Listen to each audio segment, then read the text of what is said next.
It may not look like it, but this is known as the most dangerous island in the world. At first glance, it looks like one of the many islands in the Andaman Islands, located in the Bay of Bengal. But what is that shape off its coast? And what secrets does this island hide? Prepare to be amazed by the story of what is believed to be the last known pre-Neolithic people on Earth and one of the few uncontacted civilizations. Just how have these people remained free from outside interference for so long? After all, the rest of humanity is spread around the globe. Ironically, although they have not left North Sentinel Island in many millennia, the Sentinelese are believed to be descended from one of the first groups of humans to leave Africa. Historically, European colonization of other parts of the world hasn't ended well for the indigenous people. Fortunately for the Sentinelese, they've managed to avoid being colonized and haven't really had much contact with the rest of the world at all. There have been a few instances though. The Sentinelese are believed to have been among the first humans to leave Africa, settling on their island around 60,000 years ago. They're known to the Anj, another group of indigenous people from the Andaman Islands. Based on what little is known of the Sentinelese, their culture also seems similar to the Anj. However, when the British brought Anj members to meet the Sentinel Island group in the 19th century, they were unable to communicate as their languages were very different. It was clear there had been a long period of separation between the two groups. In 1771, British surveyor John Ritchie noticed lights on North Sentinel Island while doing some work for the East India Company. You might remember their association with Christopher Columbus. Unlike Columbus, Ritchie didn't stop at North Sentinel Island, but noted the multitude of lights and moved on. The island disappears from recorded history until 1867, when an Indian merchant ship called the Nineveh wrecked on its shores. A little more than 100 passengers survived, and after a few days on the shore, they were attacked by the Sentinelese, who didn't seem to want any company. The captain noted the Sentinelese carried iron-tipped arrows shortly before he escaped in a small boat. He was later picked up by a rescue party along with everyone else who managed to survive by throwing sticks and stones at the Sentinelese. For the next 13 years, the British colonists of the Andamanese Islands took the hint and left North Sentinel alone. But in 1880, the officer in charge of the colony, Maurice Vidal Portman, led an expedition to the island. They took along some Aboriginal people of the Andamanese Islands who guided them into the island, where they found pathways and recently abandoned villages. The Sentinelese seemed to have vanished into the forest. Portman might have been relieved that he didn't stick around and defend their home by throwing arrows, but he decided to press his luck and keep looking. After several days, he found 6 of the island's people, an elderly couple, and 4 children. Then he decided the best way to introduce himself and his society would be to kidnap them. Yeah, I know.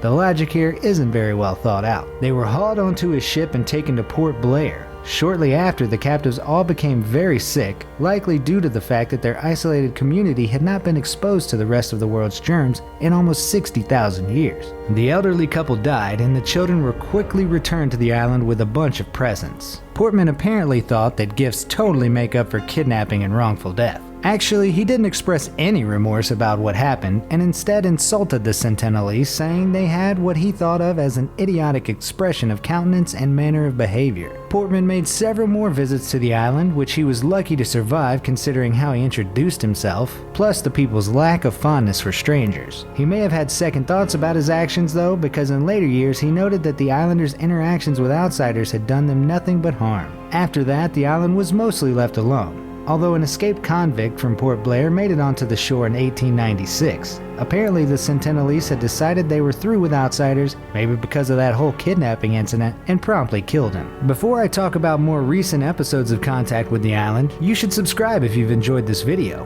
We upload amazing fact-filled videos daily. Also, make sure to click that bell icon to stay updated, or you'll regret missing out on some amazing knowledge that could have filled your brain. Now let's get back to it. It wasn't until the 1960s that anthropologists decided to study the island and its people, or try to anyway. Indian anthropologist Triloknath Pandit was the first to land on the island in 1967, and like Portman, he initially found it deserted. He and his crew poked around the empty huts, leaving gifts of candy, cloth, and buckets, and pilfering a few items for their own study. A few years later, a second group of anthropologists visited the island to shoot a documentary. They were accompanied by Indian police, apparently out of concern they'd be attacked. Their fears were realized when a hail of arrows headed for their boat. They moved away from the attackers and landed further down the shore, but it wasn't long before arrows were flying again, even as they left gifts of coconuts, cookware, a doll, and a pig. The director was shot in the thigh, and the tribe member who shot him had a good laugh while the others buried the pig and doll. Guess he wasn't quite ready for his close-up. The crew retreated, and that was the end of their documentary making on North Sentinel Island. Then in 1981, a ship called the Primrose ran aground just off the island. The crew was at first relieved to see land, then their relief quickly turned to horror when they saw the Sentinelese people running towards them with weapons. After sending out a distress call, they fought the natives off with axes and a flare gun.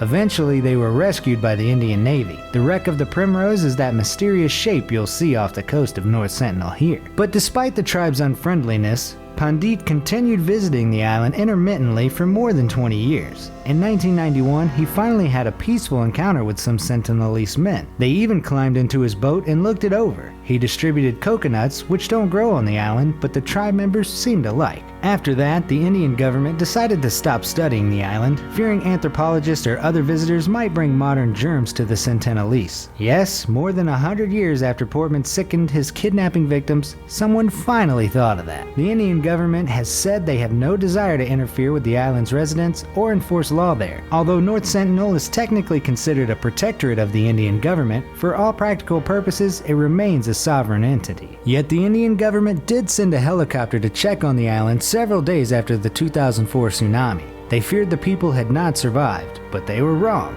Apparently the inhabitants had moved to higher ground before the tsunami hit. Although the storm damaged their fishing grounds, they seemed to have adapted. 2 years later, a couple of fishermen got drunk and fell asleep on their boat.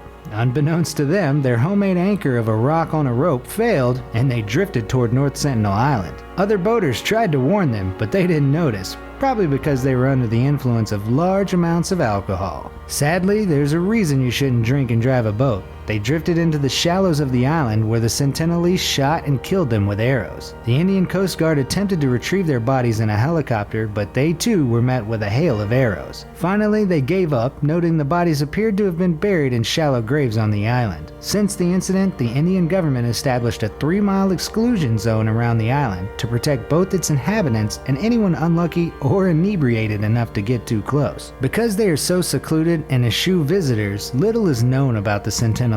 They're hunter-gatherers who migrated to the island prior to the development of agriculture. Their huts are constructed of palm leaves and they have larger communal dwellings with partitions. Their weapons consist of javelins and flat bows. Arrows collected from helicopters that buzz the island suggest they use different arrow shapes for different tasks, like hunting, fishing, and defense. The island is surrounded by coral reefs with no natural harbors. Much of it is covered in forest, and it's impossible to know exactly how many people live there. Estimates range from 50 to 500. Despite the 3-mile exclusion zone around the island, the Sentinelese still have modern-day threats. In the Andaman Islands, tourism businesses often promise to show visitors the oldest tribes found in these islands. Some have ruthlessly exploited the Jarara, another native tribe of the Andaman Islands. Concerns arose when one resort began construction on new buildings very close to the Jarara Reserve. On the Andaman Trunk Road, hundreds of vehicles travel through every day, their guides treating the Jarara like human safari attractions. This has led activists trying to protect the native people of the Andaman Islands to express concerns about North Sentinel Island. Local operators have even started to organize the Ultimate Human Safari, carrying people to the shores of North Sentinel Island in armored, protected boats. Survival International, a group dedicated to tribal people's rights around the world, is working to end the human safaris in the Andaman Islands and protect both the Jarara and Sentinelese people. On the issue, a spokesperson for the organization, Miriam Ross, has said, "We continue to emphasize that there should be no further attempts to contact the Sentinelese, urging the administration of the Andaman Islands to adhere to this by putting a stop to poaching around the island, which led to the deaths of 2 fishermen in 2006. She adds it is vital to let the Sentinelese live in peace, pointing out that further contact with outsiders could be disastrous for both parties. While contact with the tribe is clearly unwise, people remain curious about the tribe. It's possible we could learn more about human history from studying such a long secluded group of people. Since visiting the island is out, much of what is known was gathered from the observations of helicopter pilots who flew over it. This is disruptive to the native people, however, and results in arrows being lobbed at the choppers. With the advent of modern technology, some experts have considered sending in small drones to study the Sentinelese. This would avoid many of the problems of further human contact with the people, but would still present ethical problems as it might constitute a violation of the tribe's privacy. Some people wonder if the Sentinelese could benefit from modern advancements like medicine and agriculture, but anthropologist Sita Venkateshwar says these kinds of seemingly benevolent contacts with primitive tribes often do more harm than good. She notes the Jarara, who first made contact with outsiders in 1997, suffered many problems as a result. What it did was open up a world that they didn't comprehend, she says, adding the tribal members were not yet in a position to control their own destiny. Some started using alcohol and tobacco products, and they ended up having a very stratified, uneven relationship with people of the modern world. Despite the level of interest this uncontacted tribe holds, it may be in everyone's best interest to leave the Sentinelese people alone on the most dangerous island in the world. Do you think we should be visiting them, or should we just leave them in peace? Let me know in the comment section down below. Also, if you enjoyed this video, please leave it a like and subscribe, clicking that bell icon to never miss a new video. Thanks for watching.